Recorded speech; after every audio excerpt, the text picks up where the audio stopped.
Hey guys. 1930 USA 1 center coin.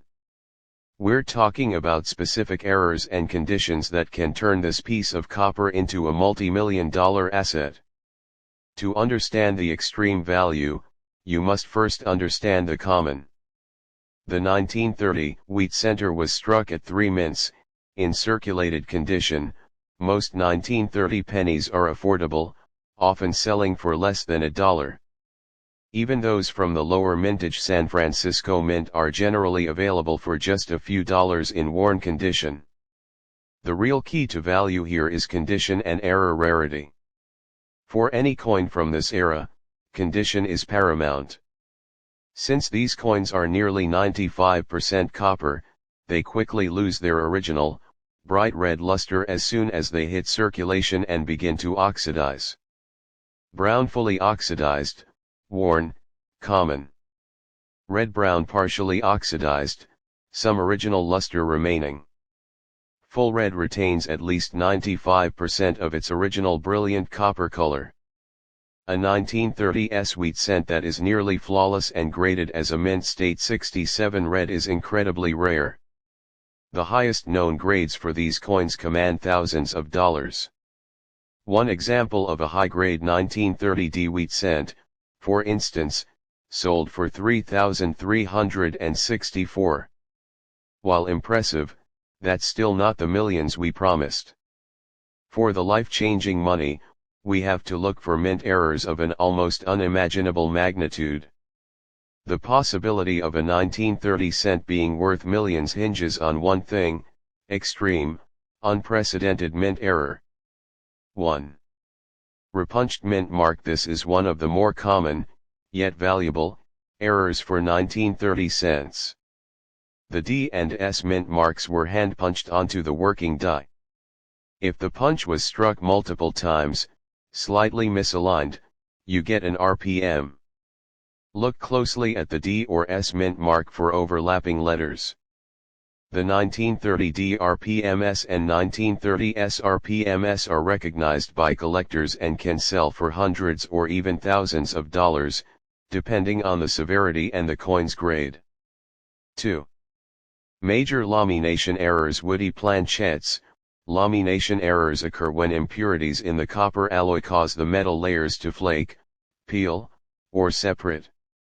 The woody cent, a type of mixed alloy error that creates a wood grain pattern, is a specific and highly collected 1930 variety.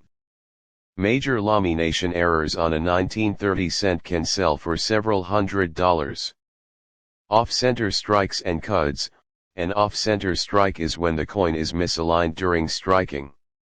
The more off-center it is, the more valuable, often reaching hundreds of dollars. A cud is a large, raised lump or irregular piece of metal on the rim or field of the coin, caused by a piece of the die breaking off. Significant cud errors on a 1930 cent are extremely desirable. Now, let's talk about the million-dollar potential and why it's plausible for a 1930 coin, even if one hasn't hit that mark yet. The only coins that sell for millions are the wrong planchette errors that defy logic and are unique historical relics. The blueprint for millions, the 1943 bronze center. In 1943, due to wartime copper shortages, the penny was supposed to be steel. But a tiny number of bronze planchettes were accidentally struck with the 1943 die. One of these legendary 1943 bronze cents sold at auction for $1.7 million. The 1930 mule error theory.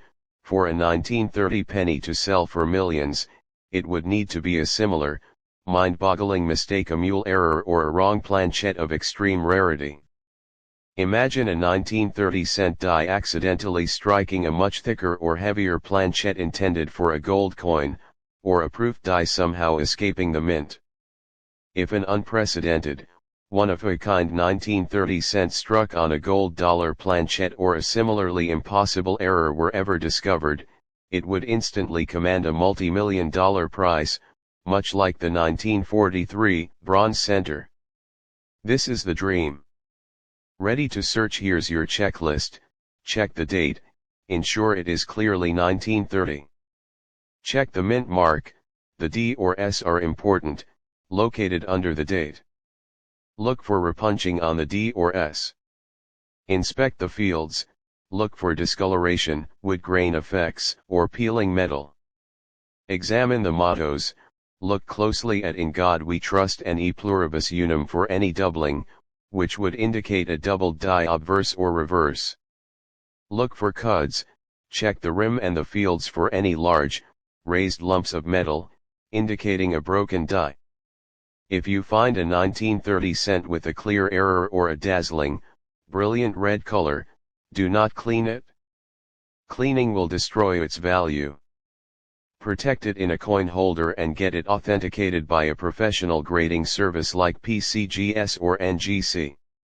That little 1930 penny could be worth thousands, or if you're the luckiest collector in the world, the millions we've talked about.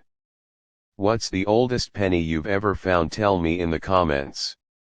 If you enjoyed this journey into Depression-era fortunes, please smash the like button and subscribe for more hidden treasure videos. Happy collecting!